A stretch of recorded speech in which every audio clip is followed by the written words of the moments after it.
అంబర వీధిలో అవతారమూర్తి యేసయ్య కీర్తి అవని జాటుచున్ ఆనంద సంద్రము పొంగెనాలు అమర కాంతిలో ఆది దేవుని చూడ ఆశింప మనసు పయనమైతిని అందాల తార అరుదించే నాకై అంబర వీధిలో అవతారమూర్తి యేసయ్య కీర్తి అవని దాటుచున్ విశ్వాసయాత్ర దూరమెంతైన విందుగా దోచెను వింతైన శాంతి వర్షించెనాడు విజయ పదములా విశ్వాసనే లేడి దేవా కుమారుని వీక్షించు దీక్షతో విరజిమ్మే బలము ప్రవహించే ప్రేమ విశ్రాంతి నొసగుచు అందాల తార అరుదించే నాకై అంబర వీధిలో అవతారమూర్తి యేసయ్య కీర్తి అవని చాటుచున్ యెరూషలేము రాజనగరిలో యేసుని వెలకుచు ఇరిగిన దారి తొలగిన వేళ ఎదలో కృంగితి యేసయ్య తార ఎప్పటి ఓరి ఎదురాయ త్రోవలో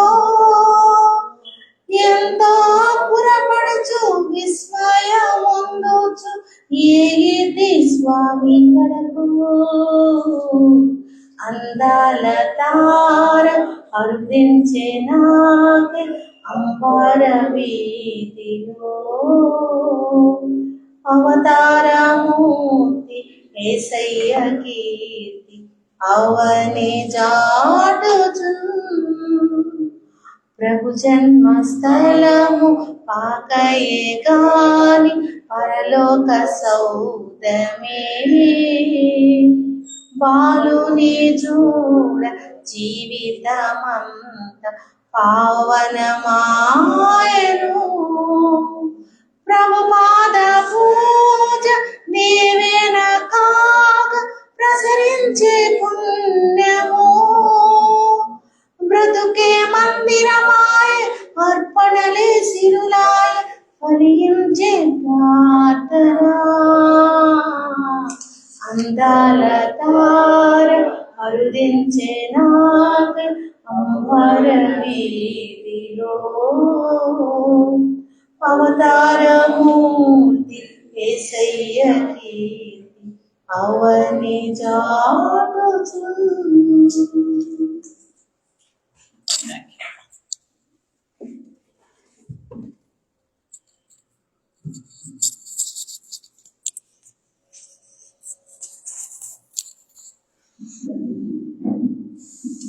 క్రిస్మస్ సందర్భానికి సరిపడిన పాట పాడి వినిపించిన శ్రీమతి అరుంధతి గారికి ప్రత్యేకమైన వందనాలు తెలియజేస్తూ నేటి దినమునకై ఏర్పాటు చేయబడిన బైబిల్ పాఠము చదువుగా మనం ఆలకించి ఉన్నాం. మత్తయి సువార్త 3వ అధ్యాయము 1 నుండి 12 వచనాలు చదివి వినిపించి ఉన్నారు. మత్తయి సువార్త 3వ అధ్యాయము 1 నుండి 12 వచనాలను చదివి వినిపించి ఉండగా ఈ మాటలు ధ్యానం చేసుకొనడానికి గాను ప్రార్థనతో మన హృదయాలను సిద్ధం చేసుకుందాం. ప్రార్థిద్దాం. పరిశుద్ధుడు తండ్రి, ప్రేమ కలిగిన మా ప్రియ ప్రభువ, మమ్మల్ని మీరు ప్రేమించి నాయన మీ సన్నిధిలో సమకూడే భాగ్యం ఇచ్చినందుకు వందనాలు. మీ మాటల కొరకు చూస్తున్నాము మా తండ్రి. నాయన మా జీవితాలకు ఏ మాటలు అవసరమై ఉన్నదో అట్టి మాటలను మీరు అనుగ్రహించమని ప్రార్థిస్తూ ఉన్నాం. అంతేకాదు మా తండ్రి నాయన, ఇదిగో మీ వాక్యంతో మా హృదయాలు నింపుకొనడమే కాదు, కానీ నాయన మా జీవితాలకు కావలసినటువంటి వర్తమానముగా మేము భావించి మా జీవితానికి వర్తింప చేసుకొని ఆ రీతిగా నడుచుకొనుటకు కృప చూపండి. మా ఆత్మలను మీ వాక్యంతో పోషించండి. ఈ సమయాన్ని మీ ఆధీనంలో ఉంచుకొని మమ్ములను లోతైన సత్యములోనికి నడిపించమని క్రీస్తు వారి నామములో విన్నపాలను వేడుకొంచున్నాము తండ్రి, ఆమేన్. ప్రియమైనటువంటి వారలారా, ఈ అడ్వెంట్ కాలం అంటే క్రిస్మస్ కాలంలో ఇది 2వ ఆదివారం. మొదటి ఆదివారం నవంబర్ 30న ఆచరించాం. ఇది 2వ ఆదివారం. అంతేకాదు మరి డిసెంబర్ మాసంలో మొదటి ఆదివారం. ఇది ఆదివారం యొక్క ప్రత్యేకత. ఈ దినమందు మరి మనము దేవుని సన్నిధానంలో చేరి ఉండగా ఒక ప్రత్యేకమైనటువంటి వ్యక్తి, ఆయన బాప్తిస్మమిచ్చు యోహాను. బాప్తిస్మమిచ్చు యోహానును గూర్చి కొన్ని విషయాలు మనము తెలుసుకుందాం. మొదటిగా ఆయన పరిచర్య, రెండవది ఆయన సందేశం. అంటే సందేశం కూడా పరిచర్యలో భాగమే, కానీ పరిచర్య విధానాన్ని గురించి కొంత తెలుసుకుందాం. తర్వాత పరిచర్యలో భాగమైన బోధ ప్రసంగములు, దానిని గురించి కూడా కొంత మనము ధ్యానం చేద్దాం. బాప్తిస్మమిచ్చు యోహాను మనకు తెలిసే ఉన్నది.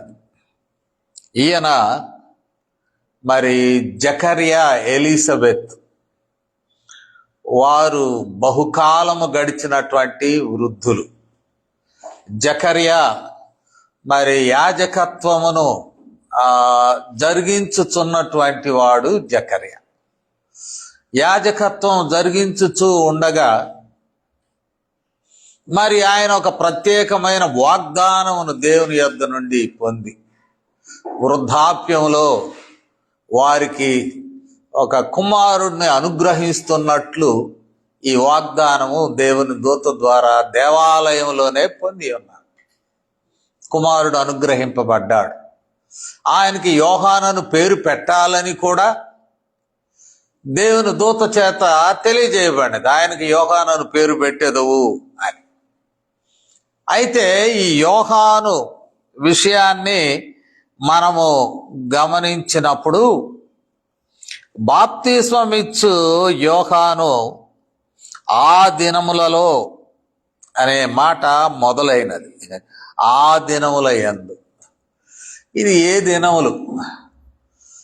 క్రూషియల్ డేస్ ఒక విధంగా చెప్పాలంటే. మలాకి తర్వాత ప్రవక్తల ప్రస్తావన బైబిల్లో లేదు. మరలా నూతన నిబంధన ప్రారంభంలో బాప్తిస్మమిచ్చు యోహాను ప్రవక్తగా పరిచయము చేయబడుచూ ఉన్నాడు. అంటే ప్రవక్త అవసరమైన దినాలు, ఆత్మిక సంక్షోభం ఉన్న దినాలు. ఆ దినములలో అంటే ఆత్మికముగా సంక్షోభం ఉన్న దినాలు, ఆత్మికముగా ప్రజలు వెతుకులాడుచున్నటువంటి దినాలు కూడా. ఆ దినాలు ఈవెన్ గ్రీక్ ఫిలాసఫర్స్, అంటే గ్రీక్ సంస్కృతి, అలెగ్జాండర్ యుగం అయిపోయినా కూడా ఆయన వ్యాప్తి చెందించిన సంస్కృతి ఎక్కడికి పోలేదు, కొనసాగి. అంటే ఒక విధంగా గ్రీకో రోమన్ కాంటెక్స్ట్, రోమియోల ప్రభుత్వము గ్రీకు సంస్కృతి. ఈ గ్రీకు సంస్కృతి ఏం చేసిందంటే మనుషులను అసలు దేవుడు ఎవరు, ఆయనను ప్రసన్నం చేసుకున్నట్టు ఎలాగూ అని గ్రీకు ఫిలాసఫీ మనుషులను ఆలోచింపజేసినది. అంటే మనుషులు they were searching for God, the truth.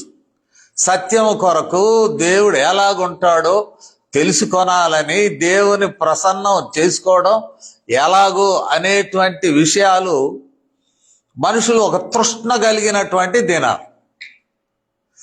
యూదులైతే Messiah కొరకు ఎదురు చూస్తున్న దినాలు. ఎట్లా వస్తాడో వాళ్ళకి తెలియదు. అటు యూదా ప్రజలు కానీ ఇటు వారి చుట్టూనున్న ప్రజలు కానీ ఒక విధమైన వెతుకులాటలో ఉన్న దినములలో, ఆ దినములలో ఈ బాప్తిస్మం ఇచ్చు యోహాను మరి ఆయన ప్రత్యక్షమయ్యాడు. అది ఇక్కడ ఉన్నటువంటి విషయం.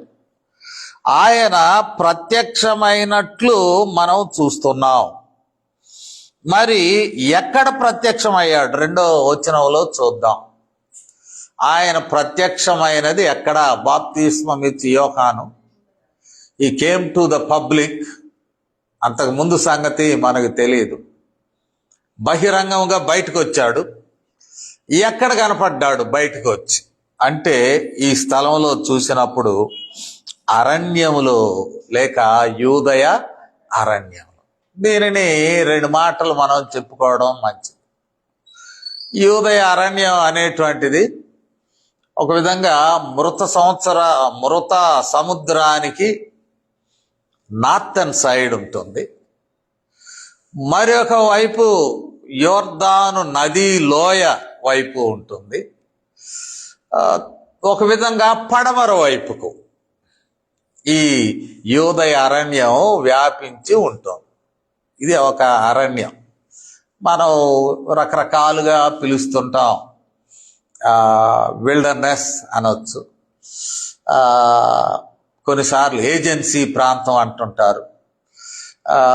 రకరకాలైనటువంటి ఈ అరణ్య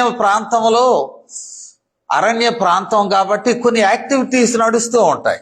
ఇప్పుడు కూడా ఫారెస్ట్లో కొన్ని యాక్టివిటీస్ నడుస్తూ ఉంటాయి. అవి ప్రత్యేకమైన ఉద్యమాలు కావచ్చును, ప్రత్యేకమైన పరిస్థితులు కావచ్చును.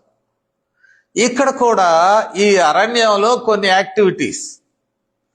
ఒకటి, ప్రభుత్వ వ్యతిరేక ఉద్యమం అయిన జలోతీయులు ఈ అరణ్య ప్రాంతంలోనే దాక్కొని వారి ఉద్యమానికి సిద్ధపడుతూ ఉంటారు. జీలట్స్ అంటారు. వాళ్ళ ఉద్దేశం ఏంటి? యూదులకు ఒక రాజు వస్తాడు, ఈ రోమీయులను పడేస్తాడు, ఆ రాజుకు మనం సైన్యాన్ని సిద్ధం చేద్దాం, ఆ మెస్సియా. అందుకనే మనం రాయల్ మెస్సియా అని కూడా అంటాం. ఒక రాజు వస్తాడు, యుద్ధం చేస్తాడు రోమీయులతో, వాళ్ళతో. అందుకనే జలోతీయులు ఈ ప్రత్యేక ప్రాంతంలో మరి ఆర్గనైజ్ చేయడం మనం చూస్తూ ఉన్నాం. వారు ఆ హైడౌట్స్ అక్కడ దాక్కుని వారు తమ ఉద్యమాన్ని నడిపిస్తూ ఉంటూ ఉన్నారు. ఇక రెండవ వర్గం ఎవరు అంటే ఎస్సెనీయులు. ఈ అరణ్యంలో ఉన్న వర్గాల గురించి చెప్తున్నా. ఈ అరణ్యము మనుషులు తిరుగాడేటువంటి మైదాన ప్రాంతం కాదు, కానీ అరణ్య మార్గము. ఈ అరణ్య మార్గంలో ఒకవైపు మరి వీరు తిరుగులాడుతూ ఉంటారు. ఎవరు? జలోతీయులు, జీలట్స్. జలోతే అనబడిన సీమోను కూడా మనకు ఈ శిష్యుల లిస్టులో మనకు కనపడతాడు. కొన్ని చోట్ల ఆ సీమోను కనానీయుడని కూడా పిలవడం మనం చూస్తూ ఉంటాం. సరే, ఏది ఏమైనా కూడా జలోతీయులు ఈ ప్రాంతంలో ఉన్నారు. They were organizing a private army in support of messiah the king, Jewish king. యూదీయ రాజు వస్తే ఆయన కొరకు ఒక గెరిల్లా దాడిలాగా సహాయపడడానికి ఇదే అరణ్యంలో, యూదయ అరణ్యంలోనే దేవర్ ఆర్గనైజింగ్ ఒక మూవ్మెంట్ ఆర్గనైజింగ్. రెండవ వర్గం ఉన్నారు. వాళ్ళు కూడా మెస్సియా వస్తాడు, మెస్సియా వస్తే మరి మనం పవిత్రంగా ఉండాలి కదా. దేవుడు పంపేటువంటి మెస్సియా ఆయన వచ్చినప్పుడు మనం పవిత్రమైన జీవితం కలిగి ఉండాలి కదా అని ఒక వర్గం ప్రజలను తీసుకొని ఇదే యూదయ అరణ్యంలో వారు స్నానాలు, భోజనాలు, ప్రార్థన, వాక్య ధ్యానం చేస్తూ ఉంటారు. అంటే భోజనాలని అంటున్నాను, మాంసాహారం ఉండదు, వాళ్ళు శాకాహారమే, వాళ్ళే పండించుకుంటారు, స్త్రీలు ఉండరు, కుటుంబాలకు వేరే సన్యాస మఠాలు లాంటివి. అందుకని ఎస్ఎన్ఈల వంశస్థులు లేరు, ఎందుకంటే వివాహాలు లేవు కాబట్టి, పిల్లలు లేరు కాబట్టి అది అంతరించిపోయింది. ఎస్ఎన్ఈలు అనేటువంటి ఆ గుంపు ఇక తర్వాత లేరు. వారు విడిచినటువంటి గుర్తులే మిగిలిపోయి ఉన్నాయి, అంతేకాని వాళ్ళ జాడలు లేవు. ఇక్కడ మనం గమనించినప్పుడు ఇది అరణ్యమే, యూదా అరణ్యమే, కానీ lot of activities, underground activities are going on. ఒకటేమో ఒక విధంగా తీవ్రవాదం బలపడుతూ ఉన్నది, రోమీల మీద తిరగబడదాం, మెస్సియా రాగానే మనం సపోర్ట్ ఇద్దాం అని. మరొకటేమో మన హృదయాలను సిద్ధం చేసుకుందాం, వాక్యం చదువుకుందాం, ప్రార్థన చేసుకుందాం, స్నానం చేద్దాం, సంసారాలతో మనకు పని లేదు, మనమే పంట వేసుకుందాం, పండిద్దాం, మరి శాకాహారాన్ని భుజిద్దాం. ఇది ఎస్ఎన్ఈలు. ఈ యాక్టివిటీస్ జరుగుతున్నటువంటి ఈ ప్రాంతంలోనికి మరి బాప్తిసం ఇచ్చి యోహాను యాజకుని కుటుంబంలో పుట్టినవాడు. యాజకుడు మైదాన భూమి అయిన యెరూషలేములో యాజకత్వం చేస్తున్నటువంటి జకర్యా కుటుంబంలో పుట్టినవాడు. ఎట్లా వెళ్ళిపోయినాడో అరణ్యంలోకి వెళ్ళిపోయినాడు. ఆ శిశువు ప్రత్యక్షం అవడమే ఒక ప్రత్యేకంగా ఉంటూ ఉన్నది. ఈ ప్రాంతంలో తాను కనపడ్డాడు. అంటే ఈయనకున్నటువంటి ఎదుగుదల, ఓరియంటేషను బహుశా ఈ స్నానాల దగ్గరే బాప్తిస్మాలు అర్థం చేసుకుని ఉండవచ్చును. రెండవది, అరణ్యంలో ఉన్నాడు కాబట్టి వారందరి వేషధారణ మనకు తెలుసు. ప్రవక్త అయిన ఏలియా కూడా ఇట్లాగే ఉంటాడు. ఆయన వస్త్రధారణ 2వ రాజుల గ్రంథము 1వ అధ్యాయము 8వ వచనాన్ని మనము చూద్దాం. రాజుల 2వ గ్రంథము 1వ అధ్యాయము 8వ వచనం. అందుకు వారు, అతడు గొంగళి ధరించుకొని నడుమునకు తోలు దట్టి కట్టుకొనినవాడు. ఏలియా ఎవరు అంటే ఆయన వేషం చూపిస్తారు. ఒక విధంగా గొంగళి ధరించుకొని నడుమునకు తోలు దట్టి కట్టుకొనిన వాడు అని మరి తెలియజేస్తూ ఉంటే, ఆ మనుషుడు తిష్బీయుడైన ఏలియా అని అతడు చెప్పాను. అంటే ఏలియా, ఎలీషా వీళ్ళ ప్రవక్తల యుగం తర్వాత బాప్తిసం ఇచ్చి యోహానే. ఒక విధంగా బాప్తిసం ఇచ్చి యోహాను యొక్క వస్త్రధారణ ఇది ప్రవక్తలకు ఉండే వస్త్రధారణగా నాటి దినాల్లో ఒక టైప్ ఆఫ్ ఎలైజా అని కనపడుతూ ఉన్నాడు. రెండవది, ఆయన ఆ అరణ్య ప్రజల మధ్య ఎదిగాడు, లేక శిక్షణ పొందాడు. ఎస్ఎన్ఈల మధ్య శిక్షణ పొందాడు. వాళ్ళు స్నానాలు, సింపుల్ లైఫ్, మరి ఇవన్నీ. కాకపోతే మిడతలు తింటున్నాడు, ఇది ఒక ప్రత్యేకం. మిడతలు ఎట్లా తింటాడో, లేక ఫ్రైయో లేక ఏంటో మనకి తెలియదు. తినే వాళ్ళకే హ్యాపీగా ఉంటుంది, మనకు కూడా తెలియదు దాని టేస్ట్. కానీ కొన్ని ప్రాంతాలు ఉసుళ్ళు తింటారు, అవి కూడా పురుగులే, కానీ వాళ్ళు తింటూ ఉంటే వాళ్ళకే అది దానిలో ఉన్న మాధుర్యం అర్థమవుతూ ఉంటుంది. ఏది ఏమైనా కీటకాలు తినడం, మరి అక్కడ దొరికేటువంటి ఆహారాన్ని, మిడతలను, అడవి తేనెయు అతనికి ఆహారం, వస్త్రాలేమో ఒంటె రోమముల వస్త్రమును, తోలు దట్టి. ఇది ఈయన అపియరెన్స్. కాబట్టి ఈయన అపియరెన్స్ మనము గమనించి చూడవచ్చు. ఎందుకంటే ఆయన డ్రెస్ ఆయన శైలిని సూచిస్తూ ఉన్నది. ఆయన బాప్తిస్మం ఇచ్చి యోహాను అని ఈ వ్యక్తి ఏలియా వంటి ఒక ప్రవక్తేమో, ఏలియా వంటి ప్రవక్తేమో అనిపిస్తూ ఉన్నది ఈ డ్రెస్సును బట్టి మనము చూడవచ్చును. అంతేకాదు, మరి ఏలియానే అని యేసు ప్రభువారు అంటాడు 1-2 సార్లు.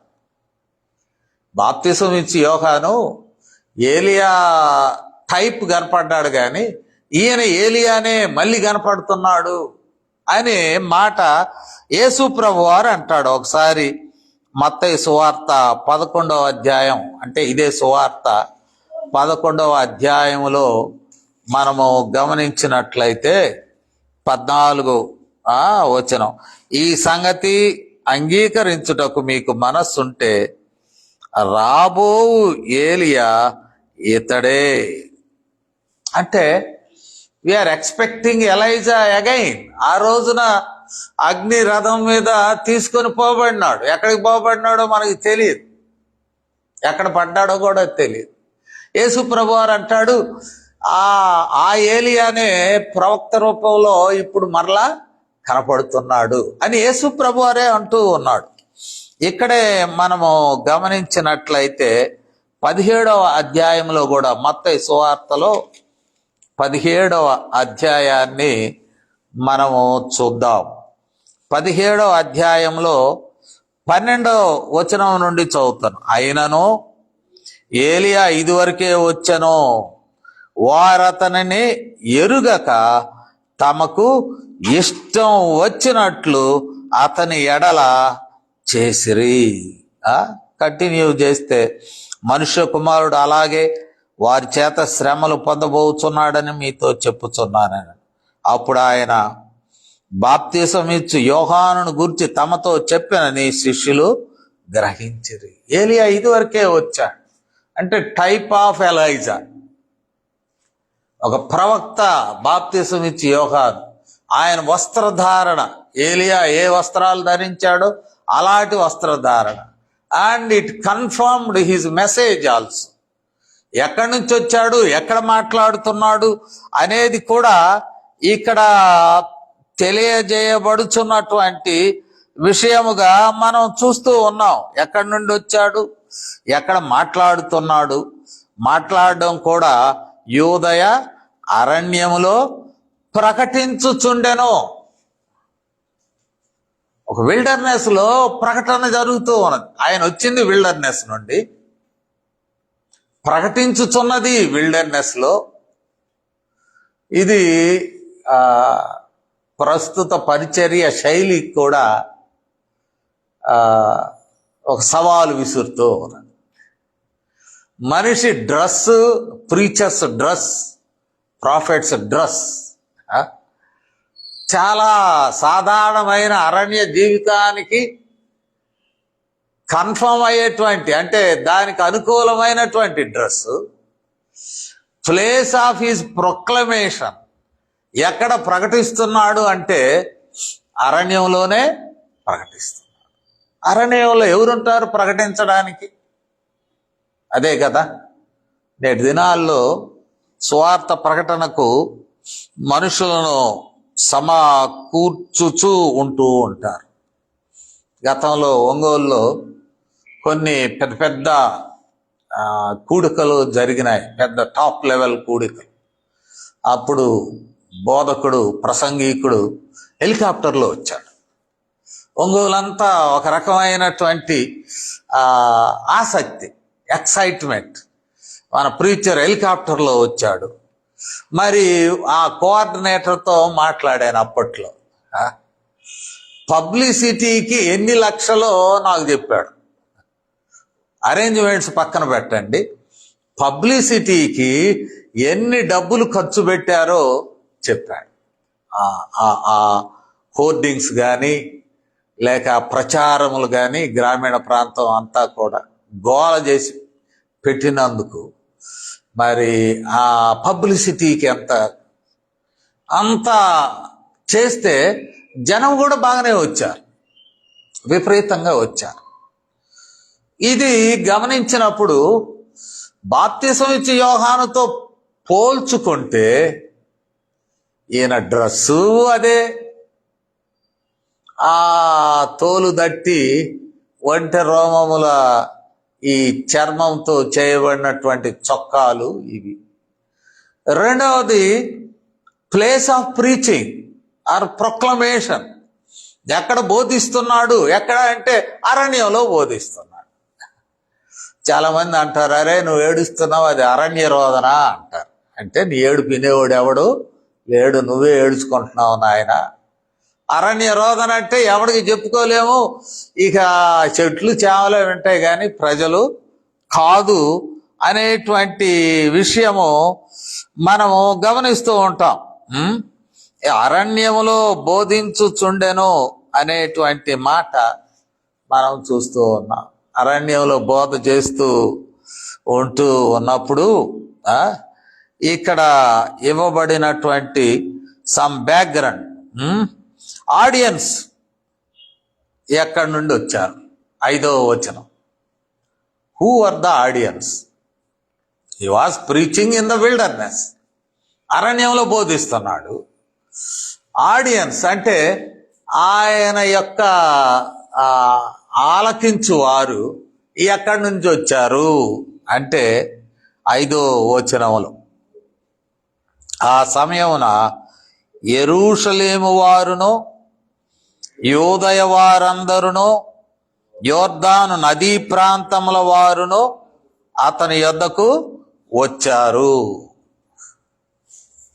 అంటే ప్లెయిన్ ల్యాండ్, మైదాన భూమి, విల్డర్నెస్, అరణ్యంలో ప్రకటన చేస్తూ ఉంటే మనుషులు యెరూషలేము అది దేవాలయ పట్టణమే కానీ యేసు ప్రభువారిని సిలువ వేయడానికి, శ్రమ పెట్టడానికి అదే భూమికి నిర్వహించినది యెరూషలేమే. యేసు ప్రభువారు కూడా ఒకసారి దాని వైపు చూసి ఏడుస్తాడు, యెరూషలేమా యెరూషలేమా, నీకు ఎన్నిసార్లు ప్రవక్తలు పంపావు, ఎన్నిసార్లు ప్రకటించావు, అయినా నువ్వు విననెళ్ళకపోయి కోడి తన రెక్కల కింద పిల్లల్ని ఏ రీతిగా కాపాడుకొనాలని ప్రయత్నించినావు, నీవు ఆ ప్రయత్నానికి కూడా లోబడలేదు, శిక్ష ఉన్నది, ఒక దినమున నీవు నాశనం అవుతావు అంటాడు యేసు ప్రభువారు. అంటే యెరూషలేము దేవాలయం ఉన్న ప్రాంతమే, నేషనల్ టెంపుల్, ఇశ్రాయేలీలకు అందరికీ జాతీయ దేవాలయం అది. అంతేకాదు మరి రిలీజియస్ గ్రూప్స్ అన్ని అక్కడే ఉంటారు. రిలీజియస్ గ్రూప్స్ ఉండటమే కాదు కానీ మరి ఆ స్థలంలో రిలీజియస్ యాక్టివిటీస్ జరుగుతున్నటువంటి స్థలం. వీళ్ళు వస్తున్నారు యెరూషలేము నుండి అరణ్యంలోకి పోతున్నారు. ఎందుకు పోతున్నారు? అందులో స్పెషల్ గ్రూప్స్ ఉన్నాయి. పరిసయ్యులలోనూ సద్దూకయులలోనూ వారు వస్తూ ఉన్నారు. బాప్తిస్మము పొందవచ్చుట చూచి ఎవరు వస్తున్నారు అని అంటే మరి పరిసయ్యులు అనే మాటే 2 మాటలు చెప్పుకోవడం మంచిది. ప్రత్యేకింపబడిన వారు చాలా గొప్ప భక్తి చేస్తారు. పరిసయ్యులు ఆ భక్తిని ప్రజలు మెచ్చుకుంటారు, వారికి గౌరవం ఇస్తారు. యేసుప్రభు వారు కూడా మీరు విందుల్లో అగ్రపీఠం కోరుకుంటారు, మీ వ్యవహారమే వేరు అని చెప్పడం చూస్తాం.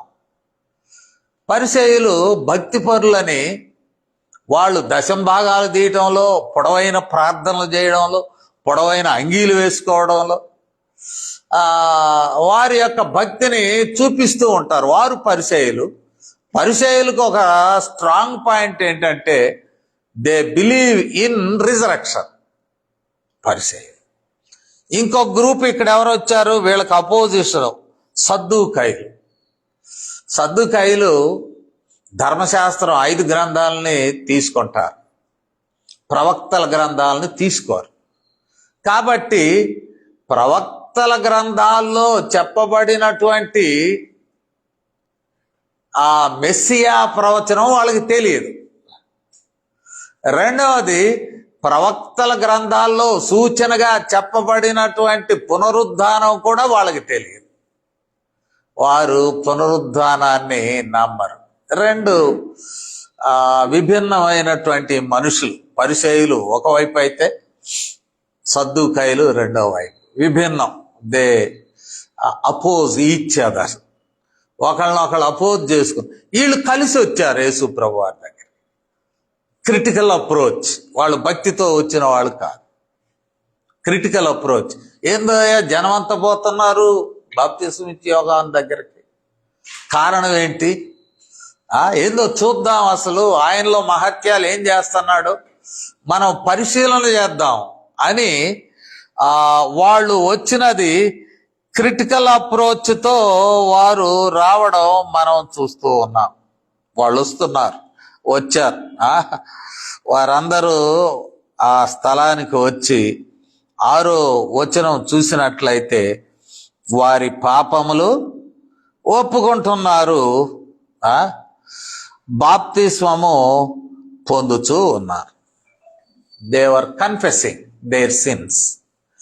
వారు వచ్చినటువంటి వారు తమ పాపములను ఒప్పుకొనుచున్నారు, బాప్తిస్మము పొందుచూ ఉన్నారు. ఇది మరి వాస్తవంగా మనం చూసినట్లయితే ఒప్పుకోలు అనేటువంటివి పాత నిబంధనలో కూడా ఉన్నాయి.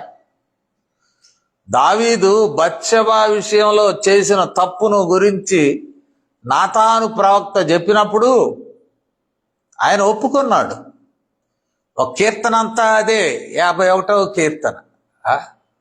నీ ఎదుటనే నేను తప్పు చేశాను, నా తప్పు నా ఎదుటనే ఉన్నది, నన్ను కడుగయ్యా, శుద్ధీకరించయ్యా అని దావీదు కూడా ఒప్పుకుంటాడు. There were other people who confessed. అంటే ఒప్పుకోలు అనేటువంటిది ఉన్నది. ఒప్పుకున్నాక బాప్తిస్మం కూడా జస్ట్ వాషింగ్, ఒప్పుకున్నాం కడిగేసుకున్నాం అనేటువంటి. అయితే ఇక్కడ బాప్తిస్మానికి యేసుక్రీస్తు వారి బాప్తిస్మానికి తేడా ఉన్నది. ఈయనే అంటాడు, నా వెనక వచ్చేవాడు 11వ వచనం చూద్దాం. మారు మనస్సు నిమిత్తము నేను నీళ్లలో మీకు బాప్తిసం ఇచ్చుచున్నాను, నా వెనుక వచ్చుచున్నవాడు నాకంటే శక్తిమంతుడు అని చివర్లు అంటాడు. ఆయన పరిశుద్ధాత్మలోను అగ్నితోనూ మీకు బాప్తిస్మము ఇచ్చును. యేసు ప్రభు వారు ఇంట్రడ్యూస్ చేసిన బాప్తిస్మానికి జాన్ ద బాప్టిస్ట్ బాప్తిస్మం ఇచ్చి యోహాను ఇచ్చిన బాప్తిస్మానికి చాలా వ్యత్యాసం ఉన్నది. చాలా వ్యత్యాసం ఉన్నది. బాప్తిస్మం ఇచ్చి యోహానే ఒప్పుకున్నాడు, నా వెనక వచ్చున్నవాడు ఆయన ఇచ్చే బాప్తిజం entirely different from this baptism. కావున క్రైస్తవులు సంఘాల్లో ఇస్తున్న బాప్తిస్మాలు తండ్రి, కుమారుడు, పరిశుద్ధాత్ముడు ఉంటాడు. త్రియేక దేవుడు తండ్రి యొక్కయు, కుమారుని యొక్కయు, పరిశుద్ధాత్మ యొక్కయు నామములో బాప్తిసం ఇస్తుంటాం. బాప్తిసం ఇచ్చి యోహాను బాప్తిసం ఇది కాదు. ఆయన జస్ట్ ఒప్పుకున్న వాటి విషయం కడిగేసుకున్నాం అంటుంటారు కదా మనవాళ్ళు. అయ్యా నేను కడిగేసుకున్నాను అయ్యా, దీనిలో నాకు సంబంధం లేదు, మీరు చూసుకోండి అంటారు. పిలాతు కూడా అంతే కదా, ఏదో మీరు అడిగారు, కేకలేశారు, మీ కేకల దెబ్బకి ఆయనకి, ఆ నీతిమంతుడికి నేను శిక్ష వేశాను, నా చేతులు కడుక్కుంటున్నాను, వాషింగ్ మై హ్యాండ్స్. అట్లాగనే యోహాను బాప్తిసం కూడా ఒప్పుకున్నారు, కడిగివేయబడ్డ, దేర్ ఎండ్స్ మ్యాటర్. అంతేగాని it is not a symbolic baptism. Yesu ప్రభు వారి యొక్క మరణ పునరుద్ధానాలకు సాదృశ్యమైన బాప్తిసం కాదు. అది గమనించాలి. యోహాను కూడా ఇలాంటి సిమిలారిటీస్ లేవు అని అంటాడు. పాపాలు ఒప్పుకుంటున్నారు, కానీ మరి పాపాలను క్షమించేదెవరు? మత్తయిలోనే 26వ అధ్యాయము 28వ వచనం మనం చూద్దాం. 26, 28. నా రక్తము, ఆ మేడ గదిలో అంటున్నాడు యేసు ప్రభువారు, ఇది నా రక్తము, అనగా పాప క్షమాపణ నిమిత్తము అనేకుల కొరకు చిందింపబడుచున్న నిబంధన రక్తం. సో యేసు ప్రభువారి యొక్క చిందింపబడిన రక్తమును బట్టి క్షమాపణ జరుగుతుంది. వాళ్ళు పాపాలు ఒప్పుకుంటున్నారు, ఓకే, ఒప్పుకొని ఒక సింబాలిక్ యాక్ట్, నీళ్లలో కడుక్కుని వెళ్ళిపోతున్నారు, నీళ్లలో మునిగి వెళుతున్నారు, అది అంతవరకే. కానీ పాప క్షమాపణ అనేటువంటిది యేసు ప్రభువారి కార్యము. యోహాను అందువల్లనే యూజ్ టు హంబుల్ హిమ్సెల్ఫ్. నా వెనక వచ్చువాడు శక్తిమంతుడై ఉన్నాడు, ఆయనిచ్చు బాప్తీసం వేరు అనేటువంటి మాట ఇక్కడ మనం చూసినప్పుడు, Yohanu he came out or he was in the wilderness, అరణ్యంలోనే ఉన్నాడు, జనమే అక్కడికి వెళ్తున్నారు, యెరూషలేము ప్రజలు వెళ్తున్నారు, భక్తి గలవారు అనేటువంటి స్టాంప్ వేసుకున్న పరిసయ్యులు, సద్దూకయ్యులు, యూదా ప్రజలు, వారు కూడా వెళుతూ ఉన్నారు. వారు కూడా ఆ స్థలానికి వెళ్ళడం మరి మనం చూస్తూ ఉన్నాం. ఈయన దగ్గరకే వెళుతున్నారు. మనం లూకా సువార్తలో చూస్తే ఈయన అనుభవం మనం చూస్తాం. ఒకసారి లూకా సువార్త చూద్దాం. 1వ అధ్యాయము 80వ వచనాన్ని మనము గమనించినప్పుడు, 1వ అధ్యాయము 80వ వచనం అంటే జకరియా గీతం తర్వాత, శిశువు ఎదిగి ఆత్మయందు బలం పొంది ఇశ్రాయేలునకు ప్రత్యక్షమగు దినం వరకు అరణ్యంలో ఉండెను. అరణ్యంలో ఉండగానే దేవుని యొక్క వాక్యము ఆయన యొద్దకు వచ్చినట్లు కూడా మనం చూస్తాం. 3వ అధ్యాయము లూకా సువార్త 2వ వచనం, 3వ అధ్యాయము 2వ వచనం. అన్నయు కైపయు ప్రధాన యాజకులుగాను ఉన్న కాలమున అరణ్యములోనున్న జకర్యా కుమారుడైన యోహాను వద్దకు దేవుని వాక్యము వచ్చెను. అంటే బాప్తిసం ఇచ్చి యోహాను development of his personality and ministry రెండు కూడా అరణ్యంలోనే జరుగుతున్నాయి. ఇక్కడ 3వ అధ్యాయంలో కూడా మనం చూసాం, యోదయ అరణ్యంలో ప్రకటించుచుండెను. శిశువు అక్కడున్నాగానే అక్కడే ఉన్నాడు, అక్కడే ప్రత్యక్షమయ్యాడు, అక్కడే దేవుని వాక్యం ఆయన దగ్గరికి వెళ్ళింది, అక్కడే ఆయన ప్రకటన చేయించూ ఉన్నాడు. కానీ వెళుతున్న ప్రజలు ఎవరు? మైదాన ప్రజలు వెళుతున్నారు. యెరూషలేము అర్బన్ పీపుల్. ఎవరికి దెబ్బ పడింది? అరణ్యంలో ప్రకటన చేస్తుంటే పరిపాలన చేయుచున్నటువంటి హేరోదు కుటుంబానికి పడింది దెబ్బ. అంటే వెరీ పవర్ఫుల్ మెసేజ్. హేరోదు తల నరికించాడు అని అంటే హేరోదు కుటుంబానికి వెళ్ళి ఈ వాక్యము గుచ్చుకొన్నది. ప్రకటించిన వాడు అరణ్యంలో ఉన్నాడు, ఆయన వేషం అరణ్య వేషమే, ఆయన నిలబడింది కూడా అరణ్యమే, అర్బన్ లొకేషన్లో లేడు.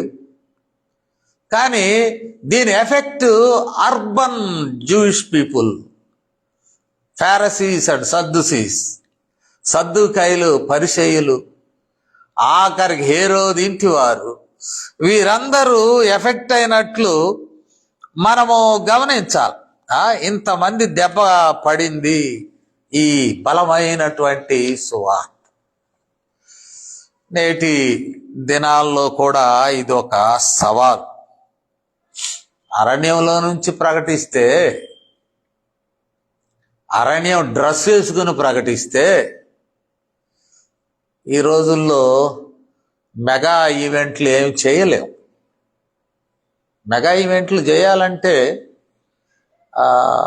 మీకు పెద్దగా అవగాహన ఉన్నదో లేదో తెలియదు, కానీ దయా ఉద్యోగ కూటాలు ఏర్పాటు చేసుకుంటున్నాం, మీరు కొంచెం ప్లే చేసి పాటలు పాడండి, కీబోర్డ్ ప్లే చేయండి అని ఒక మంచి వాద్యకారుని అడిగితే ఫస్ట్ ఆయన రేటు చెప్తాడు. నా రేట్ ఎంత అండి అంటాడు. సరే, ఓకే. రెండవ మాట ఏం చెబుతాడు? నాకు సౌండ్ సిస్టమ్ వేరేది ఉండాలండి, మీ దగ్గర పురాతన కాలపు మైకుల్లో మేము పాడాం, సౌండ్ సిస్టమ్ వేరుగా ఉంది. అది అక్కడ దొరుకుతుంది, ఇదో పలానోడి దగ్గర. ఎంత ఉంటుంది? అబ్బో, ఇన్ని వేలు. సో పబ్లిసిటీ అనండి,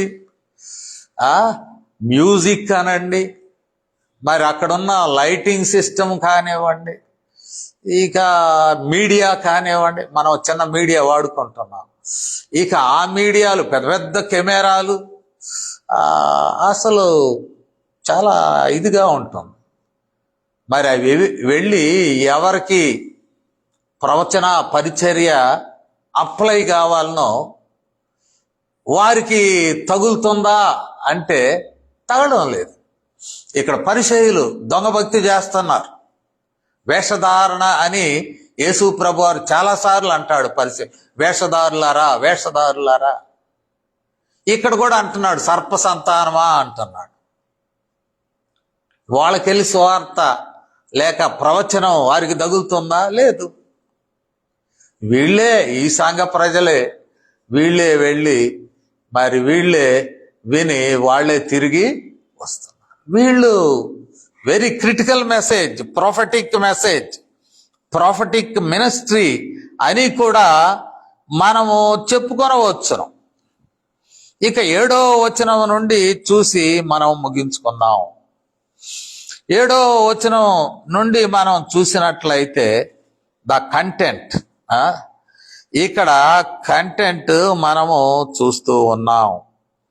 వీళ్లను గమనించినప్పుడు వారు ఎందుకు వచ్చారు? ముందు ఎవరు వాళ్ళు?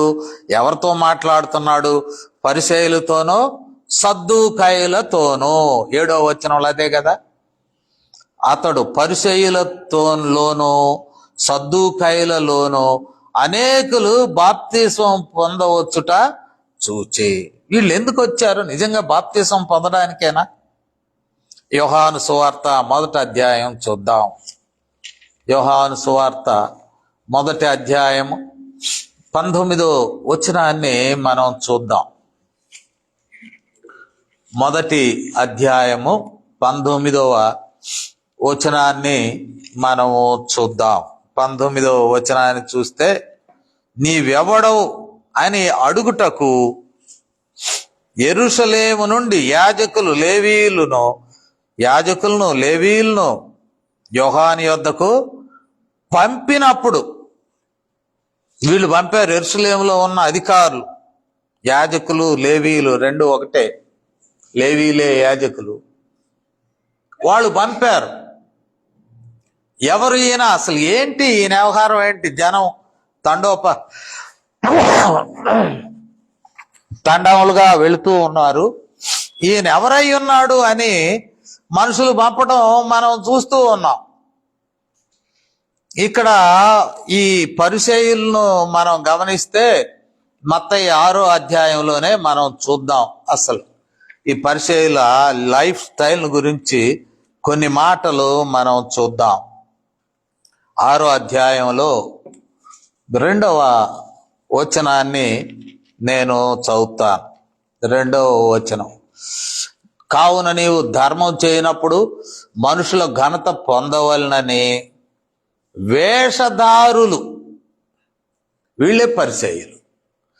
ఇంకొంచెం 5వ వచనం వాళ్ళకే చెప్తున్నాడు, మరియు మీరు ప్రార్థన చేయనప్పుడు వేషధారుల వలె ఉండవు.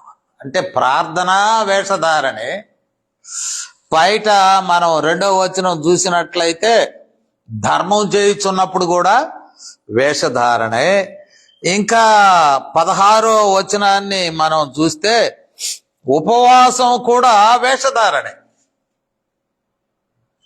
ఉపవాసం కూడా అంటే తాము భక్తి పరులు అని సమాజానికి చూపించుకోవడానికి వీళ్ళు ఎక్కువ తాపత్రయ పడుతూ ఉంటారు. మేము భక్తి పరులు అండి, అబో మేము ఉపవాసాలు ఉంటున్నామండి. డాక్టర్లు ఏమంటారు, డయాబెటీస్ వాళ్ళకు నో ఫీస్టింగ్ నో ఫాస్టింగ్ అంటారు. నో ఫీస్టింగ్ తినబాకండి అతిమించి, నో ఫాస్టింగ్ తిండి లేకుండా ఉండవద్దు. మరి వీళ్ళ లెక్కలో, పరిచయుల లెక్కలో వీళ్ళు దుర్మార్గులు అన్నమాట. ఎందుకంటే వాళ్ళు ఫాస్టింగ్ బాగుంటారు. మరి షుగర్ వ్యాధి ఉన్నవాళ్ళు తినాలా, మాత్ర వేసుకోవాలి అంటే వీళ్ళు దుర్మార్గులు, భక్తి లేని వాళ్ళు. ఇవన్నీ ఏంటంటే వేషధారణకు సంబంధించినవి. లేబులింగ్, కొంతమంది భక్తులు అని లేబులింగ్. పరిచయులు లేబులింగ్కి ఇష్టపడతారు. ధర్మం చేయించున్నప్పుడు కూడా దాన్ని ఒక గొప్ప కార్యముగా ధర్మం చేస్తారు. ఉపవాసాలు అదే చేస్తారు, ఇతర కార్యాలు అట్లాగే చేస్తుంటారు. వేషధారణ అనేటువంటి మాట. అలాంటి వారు వచ్చారు. వీరు చేసే పనులన్నీ వేషధారణ పనులు. వారితో మాట్లాడుతూ ఉన్నాడు. ఏమంటున్నాడు మనము గమనించినట్లయితే, సర్ప సంతానమా, మీరు సర్ప సంతానం, సాతాను సంతానము, రాబో ఉగ్రతను తప్పించుకొనుటకు మీకు బుద్ధి చెప్పిన వాడెవడు? ఎన్నో వింటున్నారు కానీ ఉగ్రత ఉన్నది. ఉగ్రత అంటే అరణ్యం లాంగ్వేజ్. అరణ్యంలో పక్క నిప్పు పెడితే, నిప్పు పెట్టిన అవసరం లేదు, కొన్నిసార్లు అగ్గి పడుతుంది. అగ్గి పడితే కాలిపోతూ ఉంటుంది. లోపల ఉండేటువంటి ఈ చిన్న చిన్న జీవరాశులు, పాములు పరిగెత్తాలి, దాక్కోవాలి అంటున్నాడు యోహాను. మీకు ఉగ్రత, మంట మండుద్ది, ఈ శిక్ష అనే మంట, కాలిపోతారు. మీకు ఎవరన్నా వార్నింగ్ ఇస్తున్నారా, అయ్యా మంట పడుతుందరా, కాలిపోతారా, దాటిపోండిరా? మీకెవరు ఇవ్వడం లేదు. సర్ప సంతానమా, సాతాను బిడ్డలారా. కాబట్టి నేనే హెచ్చరిస్తున్నాను, మీరు ఏం చేయమంటున్నాడు? మారు మనస్సుకు తగిన ఫలము ఫలించు. మారు మనస్సుకు తగిన ఫలము ఫలించండి. మారు మనస్సు ఫ్రీక్వెంట్గా వాడబడేటువంటి పదం. Change of mind, nothing but change of mind. మారు మనస్సు, నీ మనస్సుని మార్చుకోవడం. And it is rapid change. ఒక విధంగా రాడికల్ అనవచ్చు. ఇటువైపు నువ్వు ప్రయాణం చేసే వ్యక్తి వెనక వైపుకు ప్రయాణము చేయాలి. ఏ రాడికల్ చేంజ్. కాబట్టి మీలో ఉన్న మార్పుకు ఫలములు కనపడాలి. రాడికల్ చేంజ్ అంటే యేసు ప్రభు వారి దగ్గరకు రాకమును పెట్టున్నారు. మరి వచ్చాక what are the changes you had?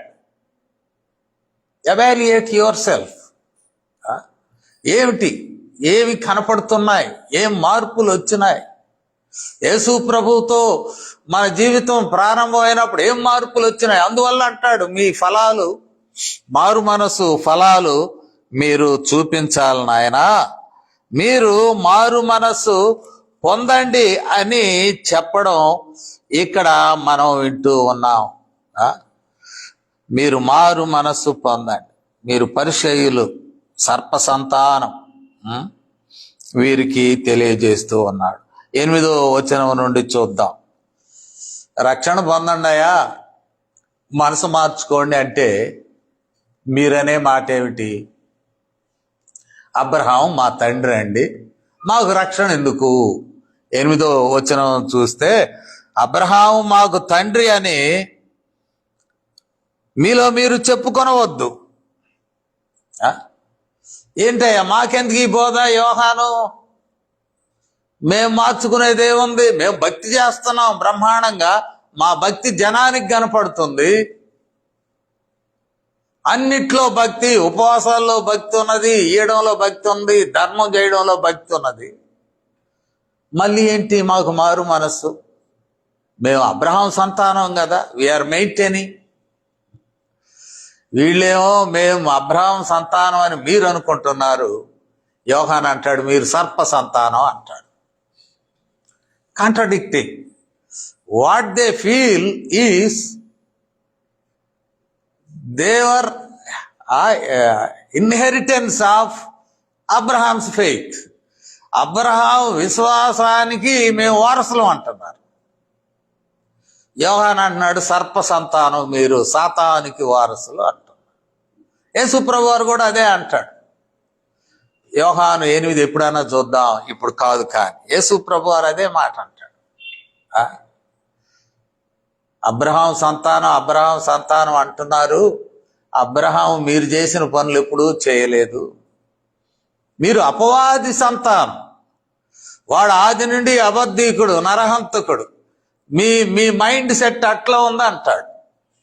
ఈ పరిసయ్యులకు, సద్దుకాయులకు, లేకపోతే యాజకుల చేత పంపబడినటువంటి మరి డెలిగేట్స్, వీళ్ళందరూ కూడా మనం చూసినట్లయితే అబ్రహాం సంతతి అనేటువంటి ఒక ప్రైడ్ వారిలో ఉన్నది.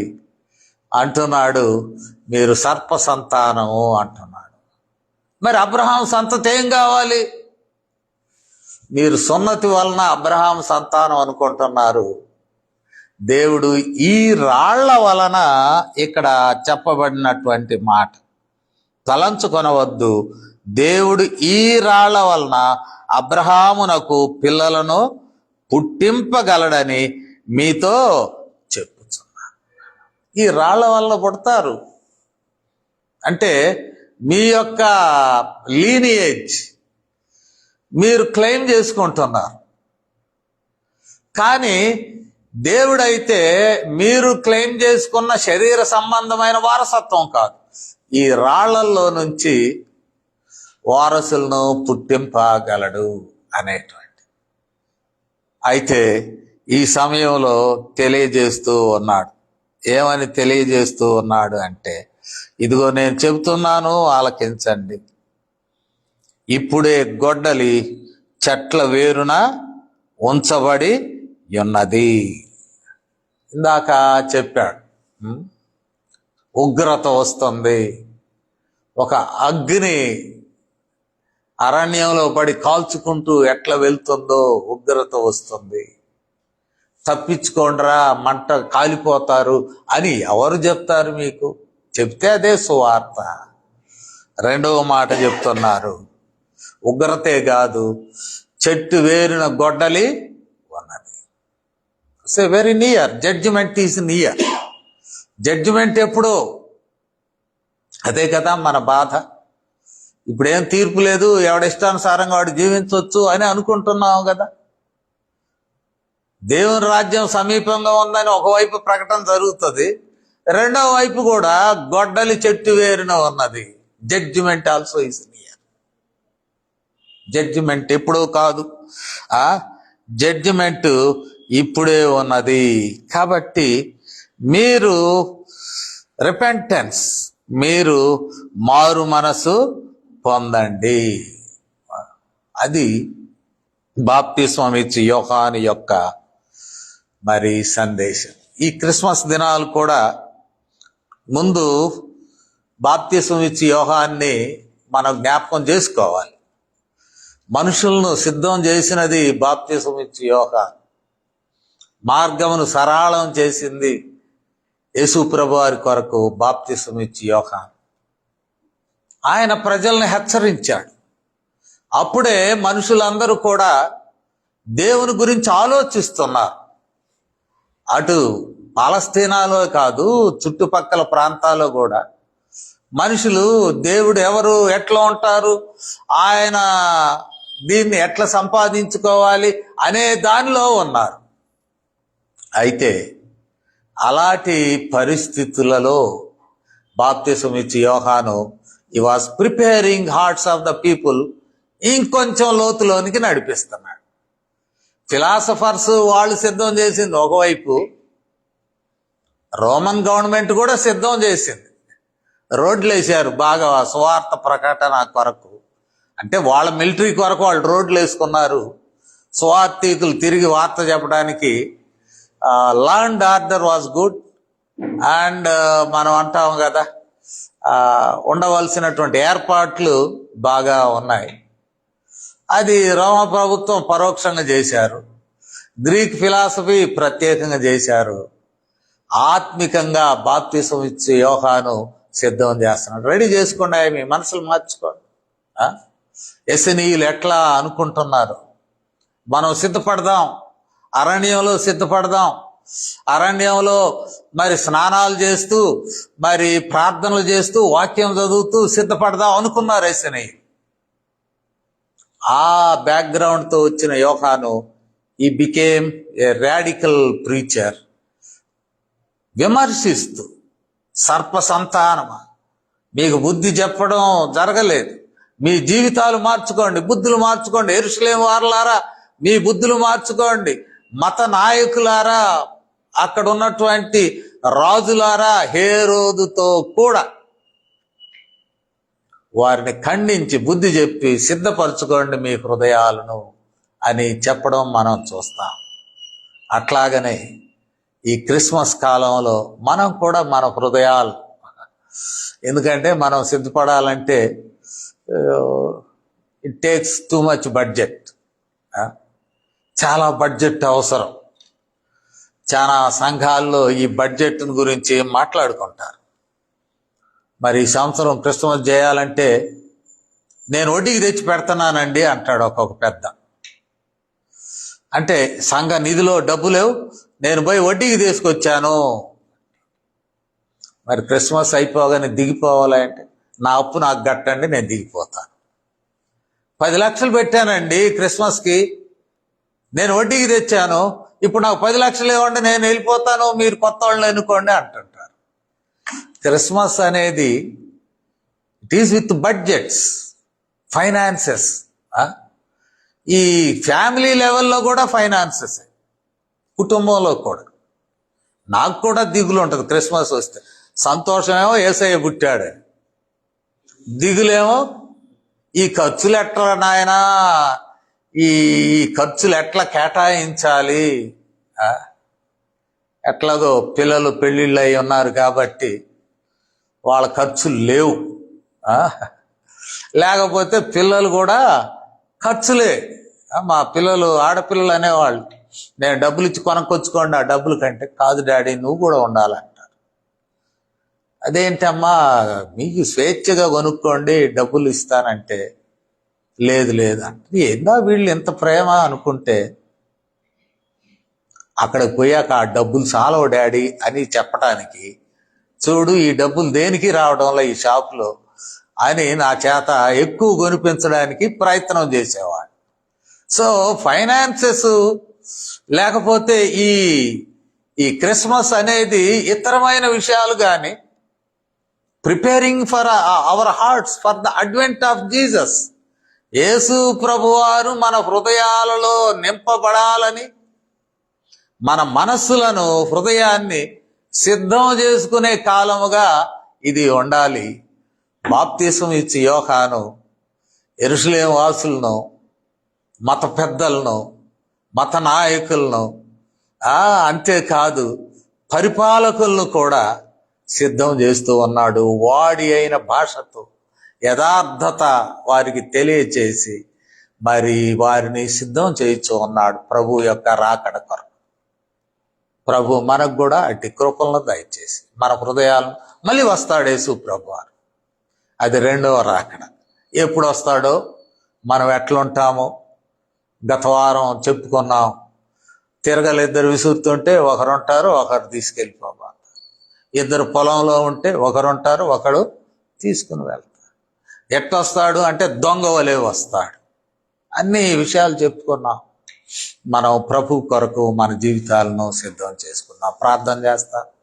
పరిశుద్ధుడు తండ్రి, మాతో మాట్లాడుతున్నందుకు వందనం.